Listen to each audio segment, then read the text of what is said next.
নমস্কার, অসীমার ফ্যামিলিতে আপনাদের স্বাগত জানাই। চলুন, দেখলেন তো যে শ্বশুর বাড়ি এসেছি, এখন সন্ধে হয়ে গেছে। আর এই যে দেখুন আমার শাশুড়ি মা সবার জন্য, সব বৌমার জন্য, 7 বৌমার জন্য সব শাড়ি কিনে নিয়ে এসেছে, ছাপা শাড়ি সবাইকে দেওয়ার জন্য।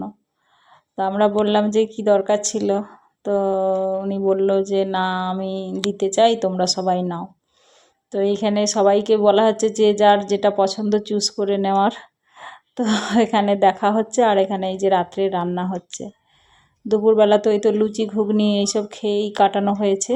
এতবেলা ভাত হচ্ছে, আর এই যে সয়াবিন পটল আলু দিয়ে তরকারি আর ডাল আর আমটাম আছে, এইসব দিয়ে খাওয়া হবে। তারপরে এই যে আমি জায়ের বাড়ি, এখানে এই যে বড়দা আর মেজদা কোথায় গেছিলো, সব কাদায় মাখামাখি হয়ে চলে এসেছে, তাই দেখছিলাম। তারপরে এই যে রাতের খাওয়া হচ্ছে, বাচ্চারা খেয়ে নিয়েছে। আর এটা পরের দিন, শ্রাদ্ধের দিন।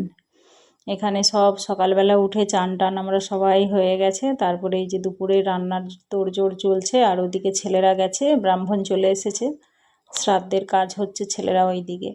আর আমরা সব জায়েরা এখানে মেজদার বাড়িতে এই যে সবজি কাটা হচ্ছে, ময়দা মাখা হচ্ছে, কারণ আজকেও তো দুপুরে ভাত খেতে নেই। তো এই লুচি আর ফুলকপি আলুর তরকারি আর এই পটল ভাজা হবে। তারপরে দই মিষ্টি এইসব আছে, কারণ আমাদের আবার ব্রাহ্মণ বাড়ির লোকজনদের ডেকে নিয়ে এসে খাওয়াতে হয়, তো সেটা হবে, সেই জন্য একটুখানি বেশিই হচ্ছে সব কিছু। আর আজকের মানে পুরোহিত মশাই, ওই পুরোহিত বলছি, সরি, পূজারি হচ্ছে আমার ছোটো খুড়শ্বশুর মশাই। এখানে আলু ভাজা হয়ে গেছে। তো রান্না করার একটা চিন্তা ছিল, তা কাকাবাবু বললো আমি রান্না করে দেবো। তো সেই জন্য আমরা সবাই এই যে মানে সব সরঞ্জাম জোগাড় করে দিয়েছি, আর কাকাবাবু এখানে রান্না করছে। আর প্রচুর গরম ওই দিনও ছিল। আর ওইদিকে শাশুড়ি মা আছে, ছেলেদের কি লাগবে না লাগবে সেগুলো দেওয়ার জন্য। ঘরের ভেতরে হচ্ছিল শ্রাদ্ধের কাজ।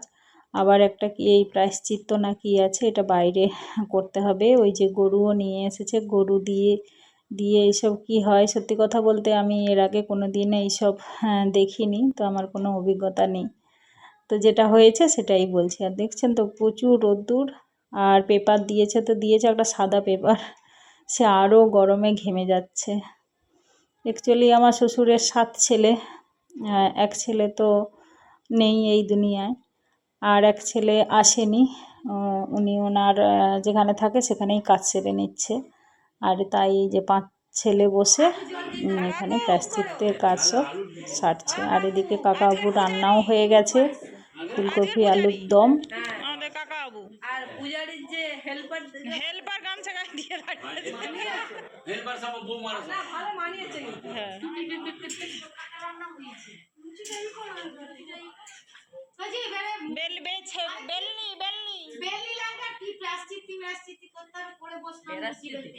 আমাদের কি প্রায়শ্চিত্ত। আর এখানে চলছে রান্না বান্না, তরকারি তো হয়ে গেছে, এবারে লুচি ভাজা হবে। তো এইখানে লুচিগুলো আমি ছেড়ে দেবো। তো এখানে এরা সব বেলাবেলি করছে, এটা আমার মেজো কাকিমা।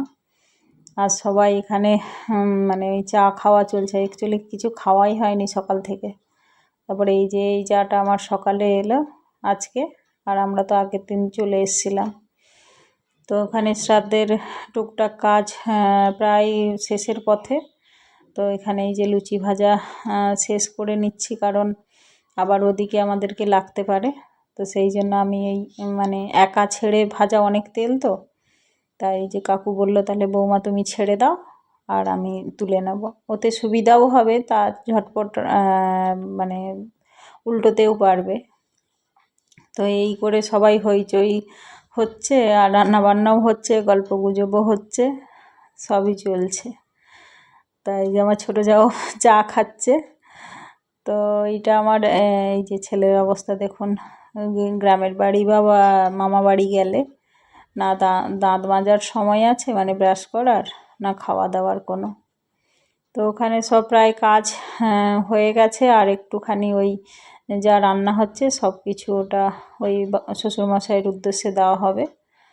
দেওয়ার পরে তারপরে ওই নাম কীর্তন হয়ে মানে হরিলুট হয়ে তারপরে মানে মানে শ্রাদ্ধের কাজগুলো শেষ হয়ে যাবে, তারপরেই খাওয়া দাওয়া সব শুরু হবে। শুরু বলতে ব্রাহ্মণদের প্রথমে সেবা দেওয়া হয়ে যাবে, তারপরে আর আমাদের এখানে বাড়ির সামনেই যে শীতলা বাড়ির ওখানে কয়েকজন ব্রাহ্মণ বাড়ি আছে, ওদের নেমন্ত্রিত করে। এই যে দেখুন লুচি অনেক ভাজা হয়ে গেছে, তো ওরা নাকি দেরি করে আসবে, তো ওদেরও কিছু খাওয়ার ব্যবস্থা করা হয়েছে। এই যে নাম কীর্তনের দলও খাওয়া দাওয়া শেষ হয়ে গেছে। আর এই যে লুচি রেডি, আর তরকারি হয়েছিল আলু ফুলকপির তরকারি, আর ওই পটল ভাজা, আর ছিল একটুখানি ফলমূল, আর ওই দই মিষ্টি, ব্যাস এগুলোই হয়েছিল। এই যে এটাই লাস্ট কাজ, সব জলে খাবার দাওয়া বা সব কিছু হয়ে গেছে। তারপরে এই যে আমরা খাওয়া দাওয়া সেরে প্রচুর ক্লান্ত হয়ে গেছিলাম, সবাই রেস্ট নিচ্ছিলাম। এটা আমার ছোটো জায়ের বাড়ি। এইগুলোকে কি পাখি বলে জানি না, নাম তো জানি না, তবে খুব সুন্দর লাগে দেখতে। তারপরে যে রাত্রের খাবার আবার রান্নার জোগাড় চলছে। এতবেলাও এই যে আমার শ্বশুরমশাই, এতবেলাও রান্না করবে আমার ছোটো শ্বশুরমশাই। আর অ্যাকচুয়ালি আমার শ্বশুরের 3 ভাই, আমার শ্বশুরমশাই বড়, আর ওই যে রান্না করছে ছোট, আর মেজও এখানেই আছে। আর শ্রাদ্ধের দিন রাত্রেবেলা ব্রাহ্মণ বলে গেল যে মাছ দিয়ে ভাত খেতে, তাই এই যে 2টো মাছ প্রথমে কাটা হয়ে গেছে, সেগুলো কুলোবে না বলে আবার 2টো নিয়ে এলো। আর আমি বলেছিলাম যে আমাদের বাড়িতে সব ছেলেরাই শেফ, সব রান্নাবান্না পারে। এই যে বড়দা এখানে দাঁড়িয়ে দাঁড়িয়ে মাছ ভাজছে, আর ওই মাছগুলো কাটা হচ্ছে, এগুলো মানে ভাজা হয়ে গেছে, আর যেগুলো কাটা হচ্ছে ওগুলো পরে আবার ভাজা হবে। আর এদিকে রান্না কাটাকুটি চলছে। পরের দিন সকালে একটা অনুষ্ঠান আছে বৈষ্ণব ভোজনের, সেই জন্য এই রাত্রেবেলা সব আনাজ টানাজ কেটে রাখা হবে, যাতে কি সকালবেলা ঘুম থেকে উঠেই রান্নাটা শুরু হয়ে যায়।